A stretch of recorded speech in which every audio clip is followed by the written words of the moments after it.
오늘은 바이오 신약 개발 기업인 에클론과 첨단 RF 솔루션을 제공하는 센서뷰 두 종목에 대해 최근 뉴스들을 중심으로 자세히 살펴보면서 투자 관점에서 어떤 기회와 리스크가 있는지 차근차근 설명드리겠습니다. 이 영상은 최신 흐름만 보고 알기 쉽게 풀어드리는 내용입니다. 먼저 에클론 이야기부터 말씀드리겠습니다. 에클론은 최근 뉴스에서 매우 중요한 소식들이 이어지고 있습니다. 지난 10월에는 약 360억 원 규모의 영구 전환 사채와 전환 우선주를 발행하기로 결정했다는 뉴스가 나왔습니다. 이 자금 조달은 단순히 돈을 모으기 위한 것이 아니라 상용화를 앞둔 주요 신약 후보 물질들의 속도를 붙이기 위한 목적입니다. 특히 에클론이 개발 중인 차세대 카티 치료제 네스페셀에 대한 기대가 크기 때문에 이 자본 확충 결정이 시장의 관심을 받았습니다. 이러한 자금 조달은 앞으로 신약 임상과 상용화 과정에 필요한 연구 자금과 마케팅 자금 확보에 긍정적입니다. 앞서 나온 뉴스에서는 에클론의 핵심 파이프라인인 네스페셀이 희귀의 약품으로 지정되었다는 소식도 있었습니다. 희귀의 약품 지정은 규제 당국이 개발 단계에서 특별한 혜택을 주는 제도로 품목 허가가 보다 빠르고 명확해질 수 있고 독점적 자료 보호 기간이 길어진다는 장점이 부여됩니다. 이 같은 지정은 환자 수가 적은 희귀질환 치료제 시장에서 중요한 의미를 가집니다. 네스페셀은 혈액암 환자 대상의 맞춤형 치료제로 기존 치료제 대비 높은 반응률을 보이고 있어 글로벌 시장 진입 가능성도 기대되고 있습니다. 최근에는 에클론의 주가가 유전자 치료제 및 분석 테마 내에서 상승세를 보였다는 뉴스도 나왔습니다. 이 뉴스에 따르면 관련 테마 지수가 강세를 보이는 가운데 에클론 주가는 전일 대비 상승하며 시장의 관심을 받았다는 내용도 확인됩니다. 시장에서는 이 같은 상승이 단기적인 테마 장세 때문만은 아니며 실제 파이프라인 기대감과 임상 진전 뉴스가 주가에 반영된 결과라는 분석도 나옵니다. 이러한 최근 흐름을 종합하면 에클론은 신약 개발 기업으로서 매우 중요한 전환점을 맞고 있다고 볼 수 있습니다. 연구 전환 사채 발행과 희귀의 약품 지정, 그리고 테마 장세에서 비교적 강한 주가 반응은 모두 기대감이 실질적 뉴스로 나타난 결과입니다. 물론 신약 개발에는 여전히 리스크가 존재합니다. 허가 절차의 불확실성, 임상 결과가 기대에 못 미칠 가능성, 글로벌 경쟁사들의 압박 등은 주가 변동성을 키울 수 있는 요인입니다. 그럼에도 이러한 뉴스들은 에클론이 기술적, 사업적 성과를 내고 있음을 보여주는 중요한 신호입니다. 이제 센서뷰로 넘어가겠습니다. 센서뷰는 RF 연결 솔루션과 통신 장비 부품을 주력으로 하는 기업으로 최근 주가가 며칠 연속 상승 흐름을 보이며 시장의 관심이 높아지고 있습니다. 뉴스에서는 센서뷰가 최근 3거래일 연속 상승하며 시장에서 주목받고 있다는 소식이 전해졌습니다. 이 흐름은 개인 투자자들의 매수세가 일부 유입된 결과로 보이며 특히 오지 및 RF 통신 장비 테마가 부각되는 가운데 관련 수혜주로 평가되고 있습니다. 센서뷰는 최근 전환 사채권 발행 결정 뉴스도 나왔는데 운영 자금을 확보하기 위해 약 70억 원 규모의 전환 사채를 발행하기로 했다는 내용입니다. 이 사채 발행은 장기적으로 자금을 확보해 연구 개발이나 제품 생산, 성장 전략 실행에 사용될 것으로 보입니다. 다만 전환 사채가 일정 시점 이후 주식으로 전환될 수 있기 때문에 투자자 입장에서는 주식수가 늘어나는 희석 가능성도 염두에 두어야 합니다. 또한 센서뷰는 지난해 매출액 대비 빠르게 성장하고 있는데 최근 몇 년간 매출 증가율이 높게 나타났고 시장에서는 이 같은 성장 흐름을 기반으로 향후도 꾸준한 실적 확대 기대가 나오고 있습니다. 외신 자료 분석에서는 센서뷰가 최근 몇 년간 매출이 크게 상승한 것은 매우 고무적인 신호라도 평가된 바 있습니다. 최근 센서뷰의 유상증자 뉴스도 있었습니다.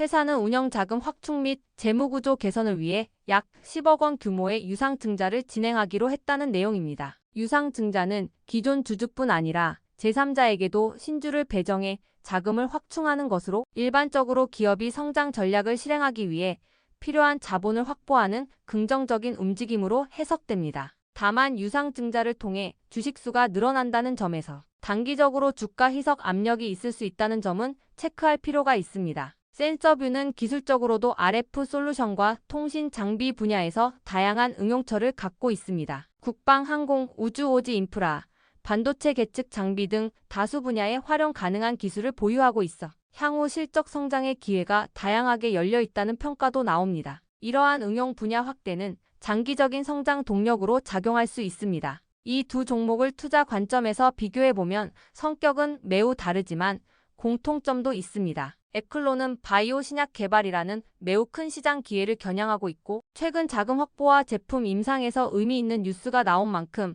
장기적인 기술 가치가 주가에 반영될 여지가 크다는 점입니다. 반면 센서뷰는 기술 기반의 전통적인 제조업 성장주로 분류되며 RF 통신 오지 및 방위산업 관련 테마가 부각되면서 실적 성장과 시장 확대가 앞선 뉴스로 표현되고 있습니다. 주식을 처음 접하시는 분들이 이해하기 쉽게 정리하면 에클론은 미래 신약이 상용화될 경우 매출이 크게 늘어날 잠재력이 있는 종목이고 센서뷰는 기존 기술의 응용처가 넓고 성장 흐름이 나타나면서 실적 개선이 기대되는 종목입니다. 두 종목 모두 단기 변동성은 있으나 최근 나온 뉴스들은 양사가 각자의 분야에서 성과를 내고 있다는 공통된 흐름을 보여줍니다. 이 영상을 통해 에클론과 센서뷰의 투자 포인트와 최근 흐름을 깊이 있게 이해하셨기를 바랍니다. 더 자세한 정보나 앞으로의 전략을 추천주 문자로 받아보고 싶으신 분들은 010-8003-1173번으로 추천주라고 문자 남겨주시면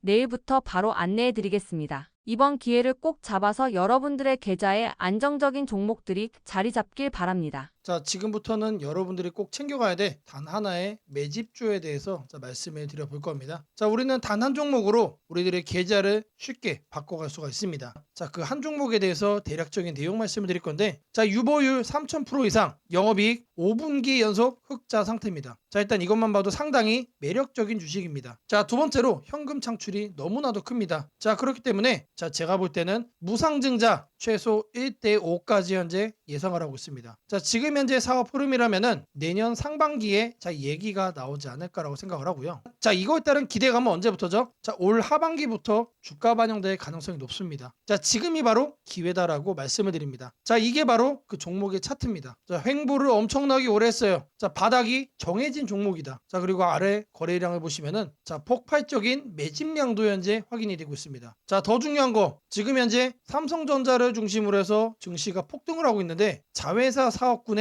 반도체 패키징도 현재 확인되고 있습니다. 충분히 같이 엮어가지고 따답을 상승을 시킬 수 있다. 자, 저는 목표가 6,000원까지 현재 바라보고 있습니다. 자, 앞으로 최소 200% 편안한 보유가 가능하다. 자, 반드시 여러분들이 챙겨가야 되는 자, 이 종목 자, 말씀을 드렸습니다. 자, 010-8003-1173번으로 자, 매집이라고 남겨주시는 분들 자, 편안한 보유가 가능한 자, 무려 200%까지 기대를 할 수 있는 이 종목 자, 이 종목의 이름을 바로 오픈해 드리도록 하겠습니다. 자, 지금부터는 여러분들에게 자, 지표에 대해서 자, 말씀을 드려볼 겁니다. 자, 키움 주식을 사용할 때 그냥 여기에 설정되어 있는 기본 세팅 값이 아닌 자, 여러분들이 원하는 내용으로 직접 만들어서 사용을 할 수 있는 내용이다. 자, 일단 기본적으로 이제 유튜브 매수라는 지표를 이거를 제가 직접 만들어서 사용을 하고 있는 겁니다. 자, 이런 식으로 자, 이렇게 화살 표시가 아래에 나오게 돼요. 자, 지금부터는 이거를 설정하는 방법에 대해서 말씀을 드려볼 겁니다. 자, 큰 틀을 말씀을 드리면은 자, MACD 지표와 RSI 지표를 동시에 사용을 하고 자, 이동평균선도 자, 이런 식으로 정배열로 돌아선 이런 상태에서 자, 매수 지점을 잡아갈 겁니다. 자, 마우스 오른쪽을 눌러주시면은 자, 하단에 수식 관리자라고 나옵니다. 자, 그러면은 이런 창이 떠요. 그러면은 요 하단에 신호 검색을 눌러주세요. 자, 이 신호 검색을 눌러주시면은 자, 여기 칸이 바뀌었죠. 이 상태에서 시작을 하는 겁니다. 자, 그리고 나서 위에 새로 만들기를 눌러주시면 돼요. 자, 이거를 눌러주신 다음에 여기다가 여러분들이 원하는 그 수식을 작성을 해주는 겁니다. 자, 바로 이 내용입니다. 자, 이 내용이 이 화살표를 나오게 만들어주는 그 수식입니다, 여러분. 상승 모멘텀 초입을 잡아내는 자, 전략 지표다라는 거 말씀을 드리고요. 자, 지금 하단에 보이는 이 코드 그대로 입력하시면은 자, MACD도 여러분들이 사용을 하면서 자, 이동평균선도 정배열로 갖고 갔고 그리고 RSI 과열되지 않은 구간 자, 그러면서 동시에 MACD 같은 경우도 자, 이제 막 골든 크로스가 나온 자, 앞으로 이제 추세가 기대가 되는 바닥에 있는 자, 그런 시그널 지표를 여러분들이 확인을 할 수가 있습니다. 자, 아래 보시면 제가 내용들 정리를 해놨습니다. 자, 말 그대로 단기 이동평균선이 장기 이동평균선 위에 있다. 자, 이게 정배열이란 얘기죠. 자, 그리고 직전봉에서는 역배열이었기 때문에 자, 이제 막 골든 크로스가 나온 상태다. 자, 그 정도로 일단 기본적으로 매수세가 강하게 들어와 주고 있다란 얘기가 되겠죠, 여러분. 자, 그리고 기본적으로 추격 매수를 안 하기 위해서 RSI도 자, 이렇게 참고를 하고 있고 MACD까지 확인을 해주면서 이렇게 중기 모멘텀이 여러분들이 상승에 있는 종목으로 자 이렇게 챙겨갈 겁니다. 자 지금까지는 하락 추세였지만 자 이제 상승세로 전환이 되면서 힘이 붙기 시작하는 그 상태, 그 바닥점을 시그널로 우리가 받아볼 거예요. 자 이 내용을 그대로 이제 여러분들이 복사를 하셔가지고 여기다가 붙여넣기를 해주시면 돼요. 자 그리고 나서 작업 저장까지 눌러주시면 됩니다. 그러면 뭐가 뜬다? 그러면 이렇게 추세 바닥의 지표를 여러분들이 시그널을 얻어갈 수가 있는 겁니다. 자 이 지표를 제가 완성시켜서 저장을 해놓은 게 자 여기 보이는 유튜브 매수입니다. 자 요거예요. 요거 똑같은 겁니다. 자 지표 변수를 가시면은 자 요거까지 설정을 해주셔야 돼요. 자 그러면 여러분들이 이동평균선 주기를 얼만큼으로 할지 그리고 RSI 주기를 어떻게 할지 이것까지 여러분들이 변수로 바꿔가면서 쓸 수가 있습니다. 자 이렇게 완성이 된 지표를 우리가 어떻게 사용하느냐? 자 마우스 오른쪽 버튼을 눌러주시면은 자 여기서 이제 신호 검색 적용을 눌러주세요. 자 그리고 여기다가 여러분들이 저장한 이름 검색을 해주시면 되는데 저는 유튜브 매수로 했기 때문에 자 이렇게 검색을 해서 엔터를 쳐주겠습니다. 자 그러면은 위에 이렇게 추가가 돼요. 그러면서 여기 아래 지표도 나옵니다. 자 이 지표 제가 변수도 바꿀 수 있다라고 했죠. 이거를 더블 클릭을 해주시면은 SLR 값, 자 이동평균선 자 수치와 RSI 수치를 변경을 할 수가 있습니다. 자 여러분들이 이제 자 보통은 단기를 보시겠지만 여러분들이 원하는 값으로 변경도 가능하다라는 거 자 말씀을 좀 드리겠고요. 자 이거 하나면은 이런 식으로 추세의 바닥을 잡아갈 수가 있다라고 말씀을 드립니다. 자 이 코드 입력이 어렵다라고 하시는 분들은 자 8003에 1173번으로 자 아자라고 남겨주시는 분들께 제가 이 메모장 바로 여러분들께 보내드리도록 하겠습니다. 자 꼭 챙겨가셔서 여러분들도 대박 수익 자 만들어 가시기를 바라겠습니다.